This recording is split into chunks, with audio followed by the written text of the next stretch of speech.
السلام علیکم ورحمۃ اللہ وبرکاتہ۔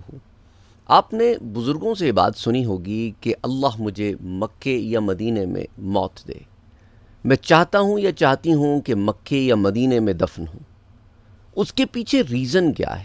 آئیے میں آپ کے ساتھ کچھ احادیث مبارکہ آج شیئر کرتا چلوں، جنہیں المتجر الرابح فی ثواب العمل الصالح میں حافظ امام دمیاطی رحمۃ اللہ علیہ نے جمع فرمایا ہے۔ آپ کا نام ہے محمد شرف الدین عبد المؤمن بن خلف دمیاطی رحمہ اللہ۔ تو المتجر الرابح فی ثواب العمل الصالح، تو یہ پورا باب آپ نے اس پہ قائم کیا ہے کہ مدینہ منورہ یا مکہ معظمہ میں فوت ہونے والے اور روضہ انور محمد مصطفیٰ صلی اللہ علیہ وآلہ وسلم کی زیارت کرنے والوں کا ثواب۔ پہلی روایت آپ بنو لیس کی ایک خاتون حضرت سیدنا عمیتہ رضی اللہ تعالی عنہ سے لاتے ہیں۔ آپ فرماتی ہیں کہ میں نے حضور اکرم صلی اللہ علیہ وآلہ وسلم کو یہ فرماتے ہوئے سنا کہ تم میں سے جو مدینے میں مرنے کی استطاعت رکھے وہ مدینے میں ہی مرے، کیونکہ جو مدینے میں مرے گا اس کی شفاعت کی جائے گی یا اس کے حق میں گواہی دی جائے گی۔ الاحسان بالترتیب کی کتاب ہے امام ابن حبان کی لکھی ہوئی، کتاب الحج میں باب فضل المدینہ میں حدیث نمبر 3734 میں یہ روایت آتی ہے۔ اچھا، امام ابن حبان وہی ہیں جن کی صحیح ابن حبان ایک حدیث کی بہت مشہور کتاب ہے، درجہ صحیح کی روایات کا مجموعہ ہے۔ تو بہرحال امام ابن حبان نے اس روایت کو جمع فرمایا ہے الاحسان بالترتیب میں کہ حضور اکرم صلی اللہ علیہ وآلہ وسلم نے یہ بات کہی کہ تم میں سے جو یہ رکھتا ہو استطاعت، اسے چاہیے کہ مدینے میں وہ فوت ہو، اور اس کی ایک بہت بڑی وجہ یہ ہے کہ انشاءاللہ انشاءاللہ انشاءاللہ میرے پیارے نبی صلی اللہ علیہ وآلہ وسلم اس شخص کی شفاعت فرمائیں گے اور اس کے حق میں گواہی بھی دی جائے گی۔ اچھا، ایک اور روایت جو شعب الایمان میں آتی ہے، باب المناسک فضل الحج والعمرہ، اس میں حدیث 4182 کہ جو مدینے میں مرنے کی استطاعت رکھتا ہو وہ مدینے میں ہی مرے، کیونکہ جو مدینے میں مرے گا میں قیامت کے دن اس کی شفاعت کروں گا اور اس کے حق میں گواہی دوں گا۔ اور حضور اکرم صلی اللہ علیہ وآلہ وسلم کی گواہی سے بڑھ کر قیامت کے دن اور کیا گواہی ہوگی۔ اسی طرح حضرت عمر رضی اللہ تعالی عنہ کے صاحبزادے حضرت عبداللہ ابن عمر رضی اللہ تعالی عنہ، آپ روایت کرتے ہیں کہ حضور اکرم صلی اللہ علیہ وآلہ وسلم نے ارشاد فرمایا، جو مدینے میں مرنے کی استطاعت رکھتا ہو وہ مدینے میں ہی مرے، کیونکہ جو مدینے میں مرے گا میں اس کی شفاعت کروں گا۔ اس روایت کو امام ترمذی نے روایت کیا ہے کتاب المناقب میں، باب فی فضل المدینہ، حدیث 3943۔ اسی طرح پیارے نبی صلی اللہ علیہ وآلہ وسلم کا ارشاد مبارک ہے کہ تم میں سے جس سے ہو سکے وہ مدینے میں ہی مرے، کیونکہ جو مدینے میں مرے گا میں قیامت کے دن اس کی گواہی دوں گا یا اس کی شفاعت کروں گا۔ اس روایت کو امام طبرانی نے المعجم الکبیر میں روایت کیا ہے، حدیث 747۔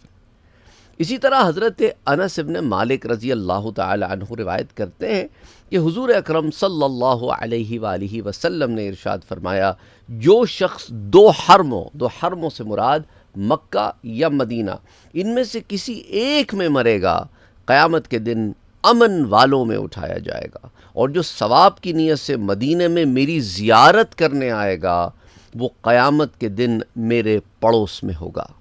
اس روایت کو امام بیہقی نے شعب الایمان میں روایت کیا ہے، باب فی مناسک فضل الحج والعمرہ، حدیث 4158۔ اس لیے آپ دیکھتے ہیں کہ لوگ مدینہ منورہ جانے کے لیے تڑپ رہے ہوتے ہیں، کیونکہ اتنا بڑا اس کے آگے ریوارڈ ہے کہ حضور نے فرمایا کہ وہ قیامت کے دن میرے پڑوس میں ہوگا جو ثواب کی نیت سے مدینے میں میری زیارت کرنے آئے۔ اچھا، اسی طرح حضرت عمر رضی اللہ تعالی عنہ سے مروی ایک روایت آتی ہے کہ پیارے نبی صلی اللہ علیہ وآلہ وسلم نے ارشاد فرمایا کہ جس نے میرے قبر کی زیارت کی، یا یہ فرمایا کہ جس نے میری زیارت کی قیامت کے دن میں اس کی شفاعت کروں گا۔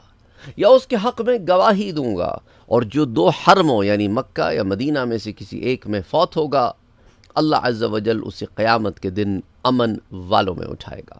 اس روایت کو ترغیب و ترہیب میں کتاب الحج میں روایت کیا گیا ہے، حدیث نمبر 16، والیوم نمبر 2، پیج 147۔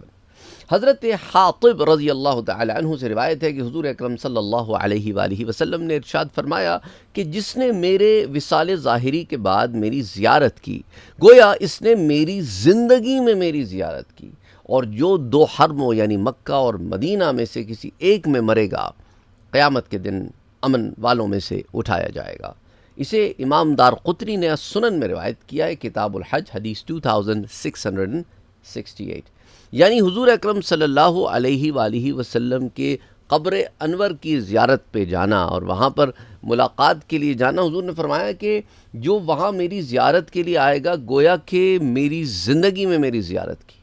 کیونکہ آپ کو میں پہلے بھی بڑی تفصیل سے بتا چکا ہوں کہ انبیاء اپنی قبور میں زندہ ہیں، اور زمین کے لیے حرام ہے کہ وہ انبیاء کے جسد مبارک کو چھوئے بھی، اور انبیاء ہر درجے میں شہداء سے افضل ہیں، تو شہداء کا کیا معاملہ ہے آپ جانتے ہیں، تو سوچیں انبیاء کا کیا معاملہ ہوگا۔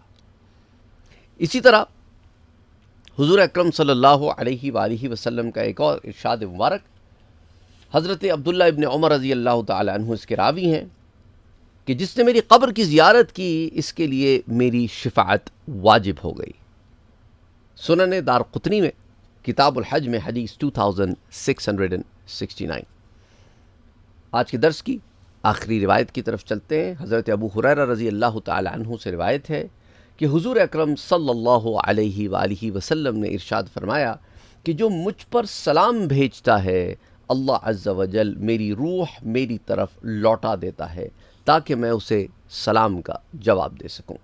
سنن ابی داؤد میں کتاب المناسک میں یہ روایت باب زیارت القبور میں حدیث 2041 کے تحت آتی ہے۔ تو حضور اکرم صلی اللہ علیہ وآلہ وسلم پر تو ہر لمحہ درود پڑھا جاتا ہے، سلام پڑھا جاتا ہے۔ تو حضور اکرم صلی اللہ علیہ وسلم نے فرمایا کہ جو مجھ پر سلام بھیجتا ہے تو اللہ میری روح میری طرف لوٹا دیتا، یعنی میری روح، یعنی حضور کی روح، تو اس کا مطلب ہے کہ لوٹتی ہی رہتی ہے۔ اللہ اکبر۔ تو آپ سوچیں کہ حضور اس سلام کا جواب دیتے ہیں جو حضور کی طرف سلام بھیجا جاتا ہے۔ میرے پیارے نبی صلی اللہ علیہ وسلم کی کیا ہی شان ہے، ہم اسے سمجھنے کی استطاعت نہیں رکھتے۔ Let me put it this وے، ہمیں بات سمجھ ہی نہیں آ سکتی کہ ہماری عقلیں بڑی محدود ہیں۔ اللہ ہمیں حب رسول صلی اللہ علیہ وآلہ وسلم عطا فرمائے۔ اللہم صلی علی محمد وعلی آل محمد صلی اللہ علیہ وآلہ وسلم۔